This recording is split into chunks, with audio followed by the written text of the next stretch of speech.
नमस्कार, जय जोहार। मैं हूं आपके साथ रसिका पांडे। बहुत बहुत स्वागत है आप सभी का जी मध्य प्रदेश छत्तीसगढ़ के खास कार्यक्रम राइज छत्तीसगढ़ में।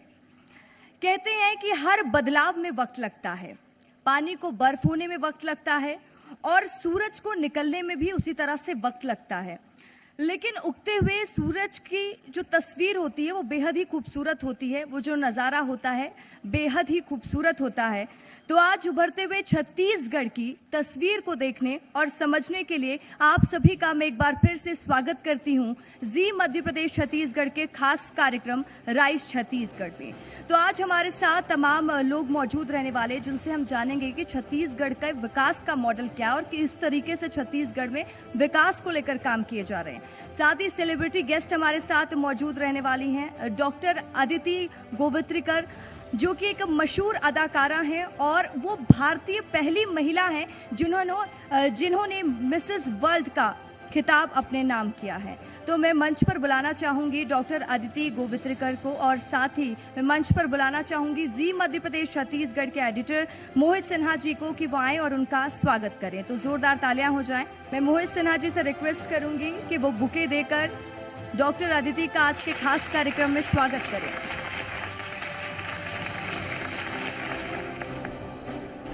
अदिति एक डॉक्टर हैं, साथ ही वो कई ऐसे काम करती हैं जो हर किसी के लिए मुमकिन नहीं है, क्योंकि वो एक मशहूर अदाकारा हैं। पहेली, धुन जैसी मशहूर फिल्मों में उन्होंने अपना योगदान दिया है। तो कार्यक्रम की शुरुआत करते हैं जोरदार तालियों के साथ। मैं रिक्वेस्ट करूंगी एंकर तृप्ति से कि वो आए मंच पर और कार्यक्रम की शुरुआत करें और हम अपने पहले पैनल की शुरुआत करेंगे। तो पहले पैनल में मैं मंच पर बुलाना चाहूँगी डॉक्टर प्रीतम अग्रवाल को, जो कि सर्जन है श्री नारायणा हॉस्पिटल से, डॉक्टर सुनील कारला को, जो डायरेक्टर है कारला बर्न एंड प्लास्टिक सर्जरी के, miss Vibha Rajput, founder social spark. जोरदार तालियों से हम इनका स्वागत करेंगे और इनसे जानेंगे कि स्वास्थ्य के क्षेत्र में छत्तीसगढ़ किस तरीके से काम कर रहा है, कहाँ बेहतरी की जरूरत है।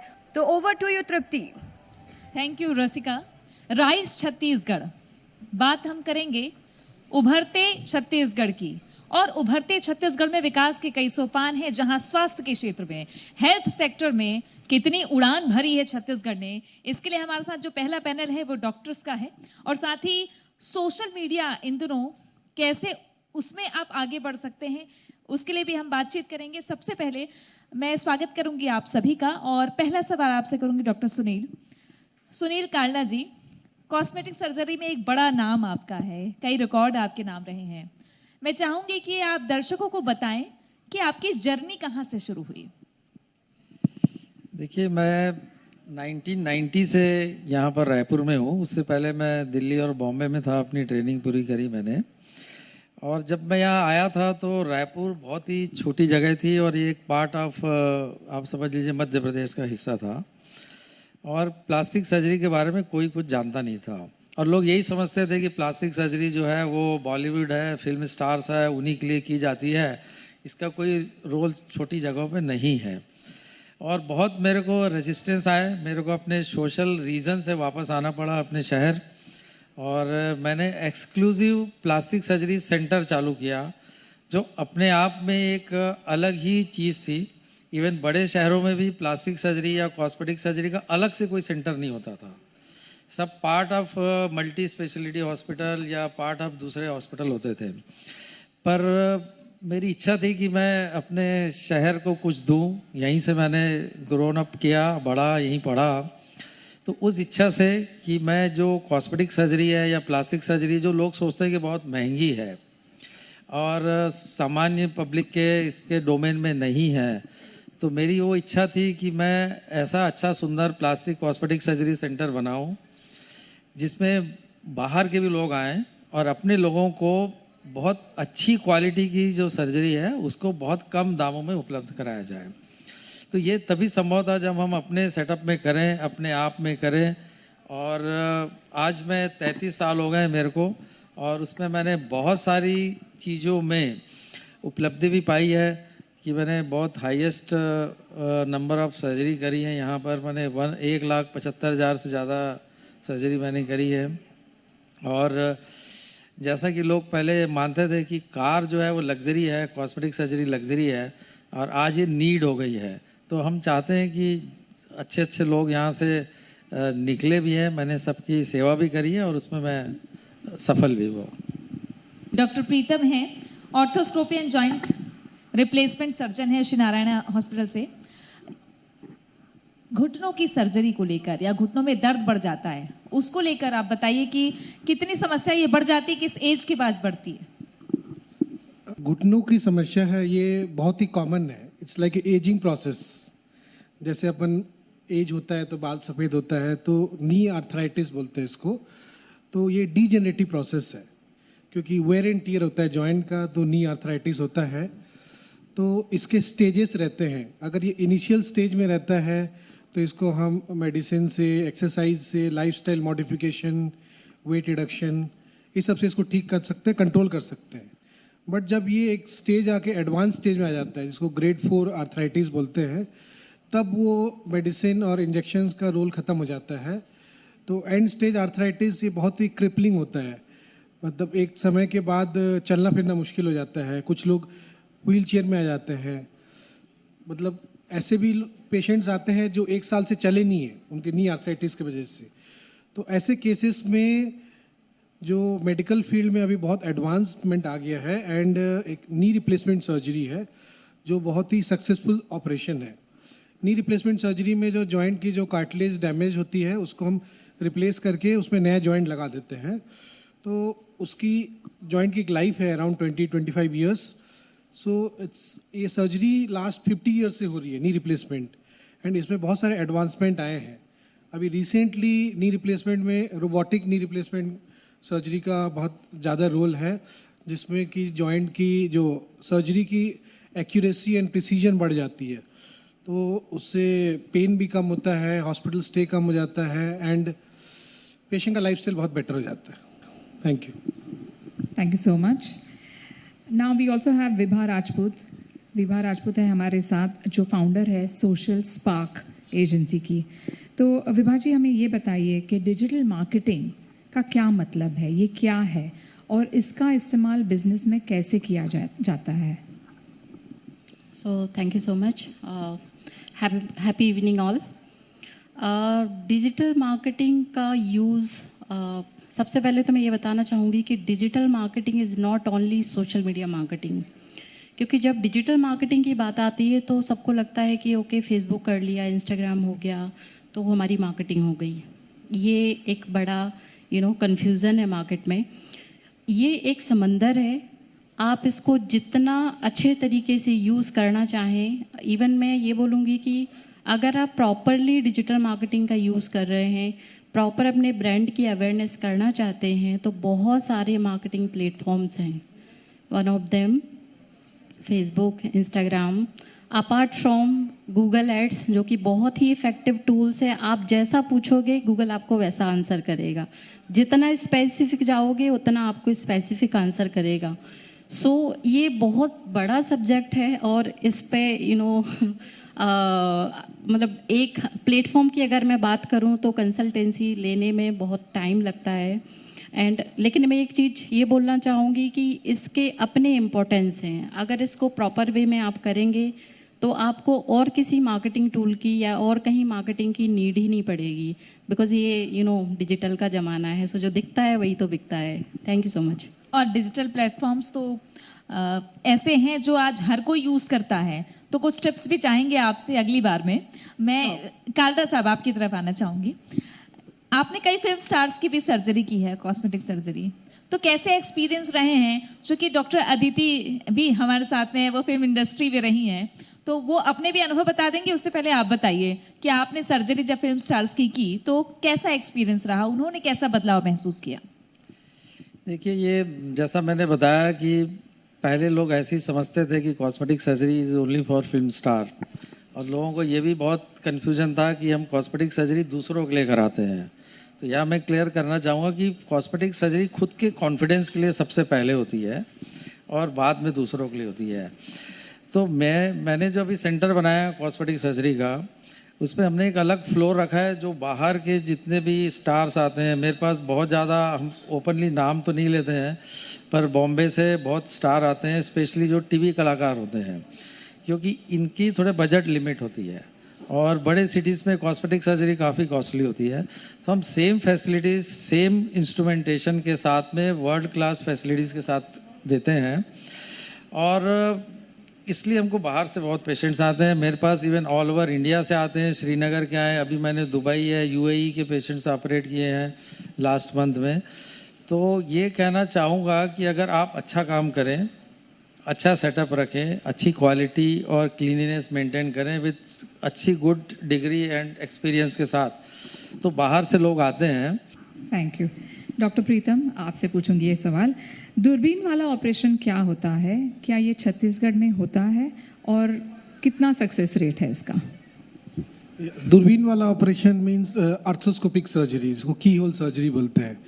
तो नॉर्मली ये जो नी जॉइंट है, शोल्डर जॉइंट है, इसमें लिगामेंट इंजरी होता है, मेनिस्कस इंजरी होता है, it's a type of sports injury, तो उसमें ये सर्जरी की जाती है।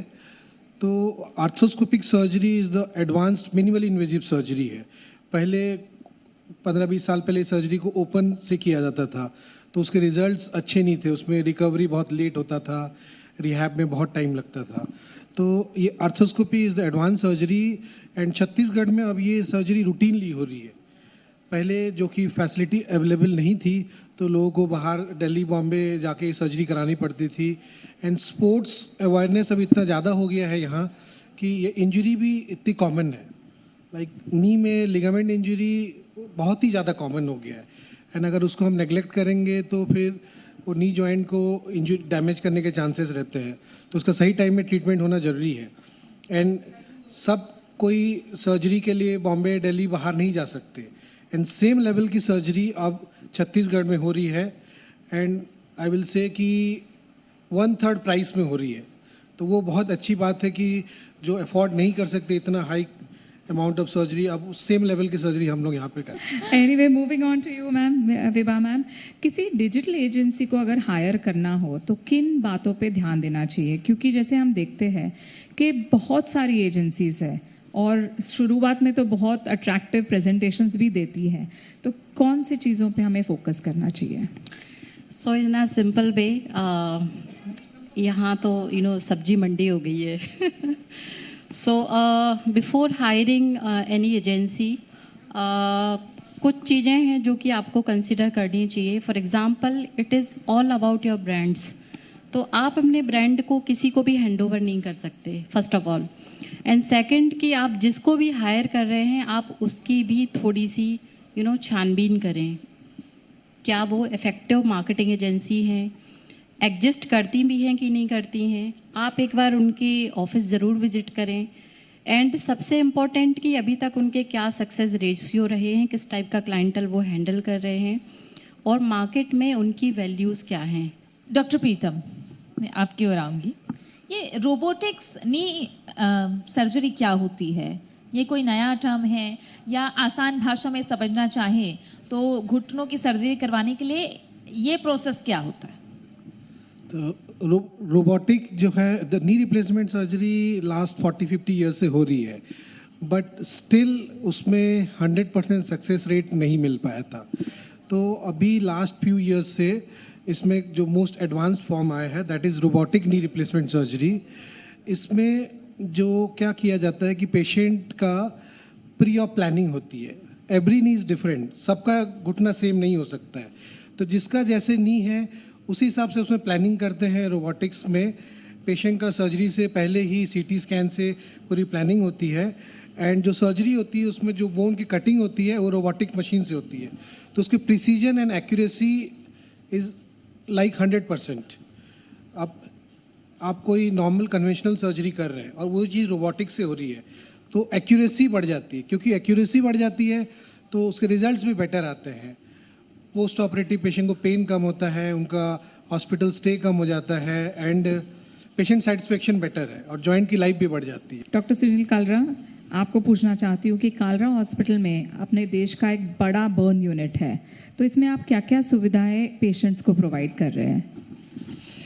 देखिए, बर्न्स जो है ये एक बहुत ही कॉम्प्लिकेटेड प्रॉब्लम होता है और उसके बहुत कम सेंटर होते हैं। तो हमारा जो बर्न्स यूनिट है ये मैं पिछले 30 सालों से यूज़ कर रहा हूँ और अभी पिछले 10 साल से हमने इसको बहुत हाईटेक बनाया है। ये बर्न यूनिट है, इसमें हमने हेपा फिल्टर लैमिनर फ्लो बोलते हैं, जिसमें 0 बैक्टीरिया सिस्टम रहती है।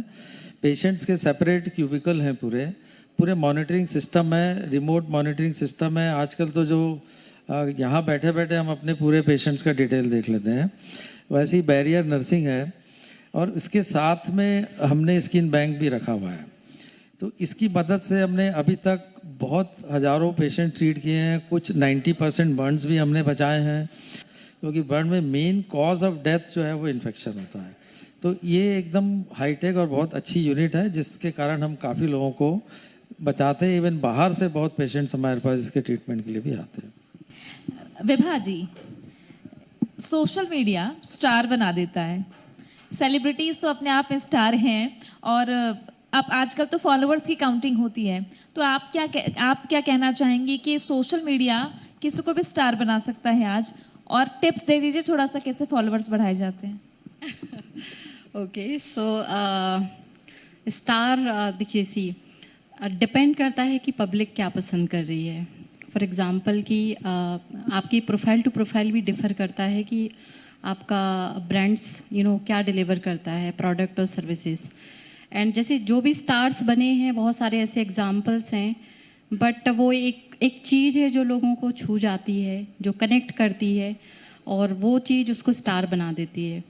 तो सबसे इम्पोर्टेंट जो सोशल मीडिया में है वो है आपका कंटेंट, कि आप कंटेंट कैसा डिलीवर कर रहे हैं।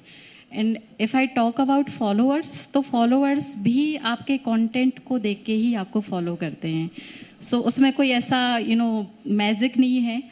इट इज़ ऑल अबाउट कि आप क्या एक्टिविटी और कितना इफ़ेक्टिव कंटेंट यूज़ कर रहे हैं, कितना इन्फॉर्मेटिव कंटेंट यूज़ कर रहे हैं, एंड लोगों को जो भी कंटेंट आप डिलीवर कर रहे हैं, क्या वो एजुकेशनल है, उससे लोग कुछ लर्न कर रहे हैं, या सर्विस भी है तो कितनी नीड है और किस तरीके से आप उस चीज़ को प्रेजेंट कर सकते हैं। तो it is all about your product, services and your content. Moving on to you, sir. Sorry, I'm going to ask you this question because I myself suffer from knee problems. तो नी समस्या, जो घुटनों की समस्या है, उसके क्या लक्षण हैं और अगर इससे ध्यान ना दे तो क्या परिणाम होगा? Knee pain is a very broad term. इसमें डिपेंड करता है कि आप यंग हैं या ओल्ड हैं। इफ़ लाइक आफ्टर 50 या आफ्टर 60 आपको नी पेन हो रहा है, तो मोस्ट प्रोबेबली ये आर्थराइटिस है। तो उसमें जो सिम्टम्स होता है, नॉर्मली आपको चलने में पेन होगा, शुरुआत में आपको स्टेयर क्लाइंबिंग में पेन होगा, आप ज़्यादा देर बैठे हैं, बैठ के उठने तो दर्द होगा। तो ये नी आर्थराइटिस के सिम्टम्स है। आपको नी में स्वेलिंग हो रहा है, और यंग पेशेंट है जैसे, उनको अगर नी पेन हो रहा है तो दैट में भी सम कोई लिगामेंट इंजरी है या अंदर कोई मेनिस्कस इंजरी है। उसमें आपको अगर घुटने में कुछ आवाज़ आ रही है, कुछ फंस रहा है, लॉकिंग बोलते हैं उसको, ऐसे नी लॉक हो जा रहा है, या ऐसे लग रहा है कि आपको चलते चलते आप गिर जाएंगे, लचक लग रहा है, इंस्टेबिलिटी है, तो वो नी के लिगामेंट एंड मेनिस्कस इंजरी के सिम्टम्स है।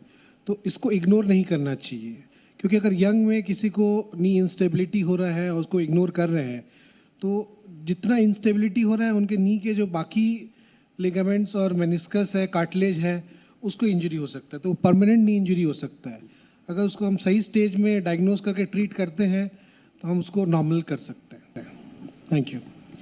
सुनील कालरा साहब, लंबा वक्त हो गया आपको इस फील्ड में, कोई ऐसा किस्सा बताना चाहेंगे कि आपने देखा बर्न का केस हो तो सिहर उठते हैं हम जब भी देखते हैं बर्न का केस होता है तो आपको अपने इतने बड़े करियर में कौन सा ऐसा किस्सा कोई याद है जो आपने जीवन दान दिया हो, या वो केस आपके लिए बहुत चुनौतीपूर्ण रहा हो? देखिए, जैसा मैंने बताया कि मैंने अपनी लाइफ में बहुत काम किया है, मेरे को ऊपर वाले ने काफ़ी ऐसा मौका दिया है, मैं बोल सकता हूँ।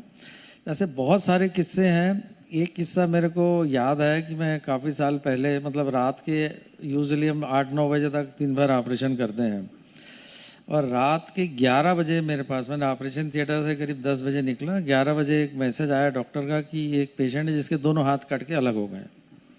वो उनकी कटर मशीन होती है, उसमें से दोनों हाथ उसके कट के अलग हो गए हैं।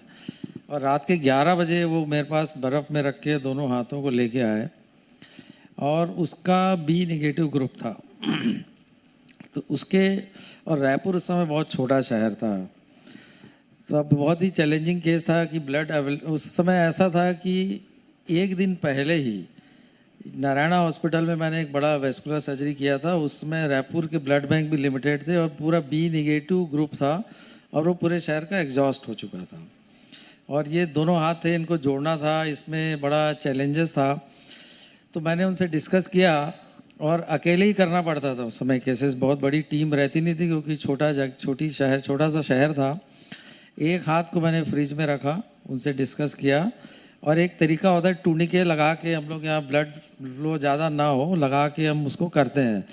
तो मैंने उसकी काफ़ी नसें रात के 11:30-12 बजे ऑपरेशन चालू किया। 1:30-2 बजे तक के एक ऑपरेशन ख़त्म हुआ एक हाथ का। और कई बार हम यूजली देखते हैं कि हाथ ठीक से जुड़ा है कि नहीं, उसमें ब्लड फ्लो आ रहा है कि नहीं आ रहा है, पर मैंने उसको नहीं देखा क्योंकि उससे कई बार ब्लीडिंग बहुत होती है और हमारे पास ब्लड था नहीं उस समय। तो मैंने उसको पूरा ऐसे ही बांध के फिर उसके बाद उसको छोड़ दिया कि चलो सुबह देखेंगे खोल के क्या होता है। एक हाथ किया, फिर 2 बजे रात के मैंने दूसरा हाथ लिया और सुबह 7 बजे तक दूसरे हाथ को एक एक नसें जो है उसको जोड़ी। और ऐसी किस्मत रही कि वो दोनों हाथ उसके जुड़ गए। ब्लड हमको बाद में मिला और बहुत ज़्यादा ब्लीडिंग भी नहीं हुई और दोनों हाथ उसके सुरक्षित रहे। तो ऐसे और भी बहुत सारे किस्से हैं, पर ये एक बहुत इम्पॉर्टेंट किस्सा है जो मेरे को हर समय याद रहता है। जैसे मैंने कहा कि मुझे नी प्रॉब्लम है, अगर किसी बंदा या बंदी चाहती है कि नीज़ को प्रिजर्व करे तो क्या स्टेप्स लेने चाहिए बचपन से? क्योंकि ये तो ग्रेजुअल प्रोसेस है जो वेयर एंड टेयर होता है। लिगामेंट इंजरी तो सडन होती है, स्पोर्ट्स या गिरने से या एक्सीडेंट से हो सकती है, लेकिन अगर नी हेल्थ प्रिजर्व करे तो वो कैसे करे? जब हम नी हेल्थ की बात कर रहे हैं तो लाइक आई सेड कि it's a degenerative process, it's a ageing process. तो हम नी को प्रोटेक्ट करने के लिए एक सबसे बड़ा इंपॉर्टेंट रोल है वेट, बॉडी वेट। जिस बॉडी वेट जितना होता है उसका 3 टाइम्स वेट नी जॉइंट पे आता है। तो ओबिसिटी को अगर हम कंट्रोल कर रहे हैं तो बहुत हद तक हम जो नी डीजेनरेटिव प्रोसेस को कम कर सकते हैं। And second is to stay healthy.